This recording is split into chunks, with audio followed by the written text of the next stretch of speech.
Harassing principal gets her reputation absolutely ruined. So I taught elementary school for over 20 years. Post-COVID, I decided to pivot to something else because of conditions and this principal. Anyway, she was hired as principal at a site that I was at for the majority of my time teaching.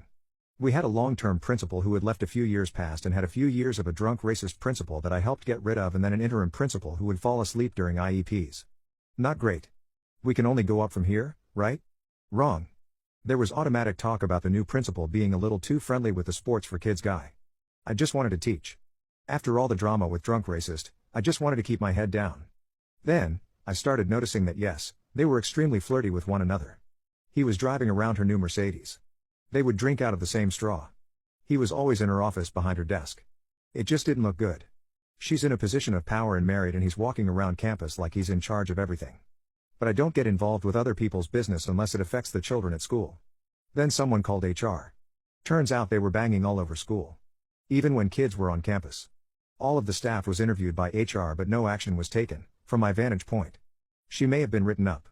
I don't know. From that point on, she had her sights set on me because she believed that I had called HR on her. I found this out because she started interviewing all the classified staff, telling them that she had heard that they had been gossiping with a teacher about the affair. The attendance clerk had the presence of mind to ask which teacher. She told him it was me. The clerk and I had a friendly relationship, but he didn't ever get involved with gossip or anything. He asked me directly if I had said that he had told me anything. I was shocked and angry.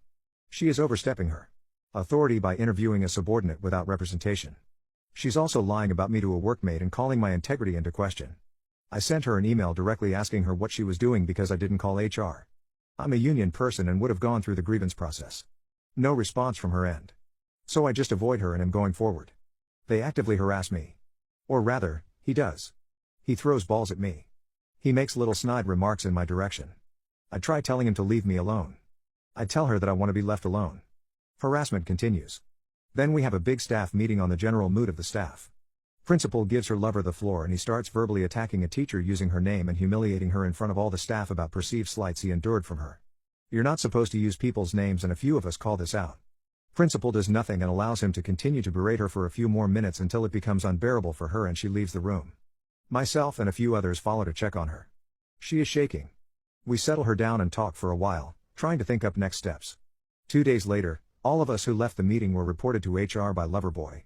We have no idea of the charges against us and we have to wait weeks until we meet with HR and find out. All the charges are found to be untrue.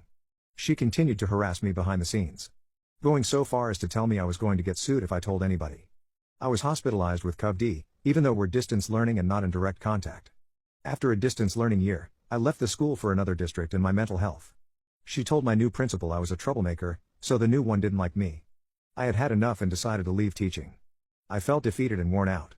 Then, I learned that the old principal had been allowed to resign after a HR complaint from a parent against her. For stealing PTA money. Of course, she then got a new job as a VP at the high school in the district I had just finished out my career in. Now for my petty revenge. I told the union president about her and what she had done in the neighboring district, as well as a lot of the high school teachers who would be working under her. I work in this town, which despite its relative size and proximity to several large cities, still is remarkably small. Meaning everybody knows everybody and word gets around. It always gives me a small thrill to hear someone I come across who tells me in a hushed voice, "Do you know about the VP at the high school? She apparently had adult relations on the campus of her old school and stole money from the PTA? Oh, is that right? Wow."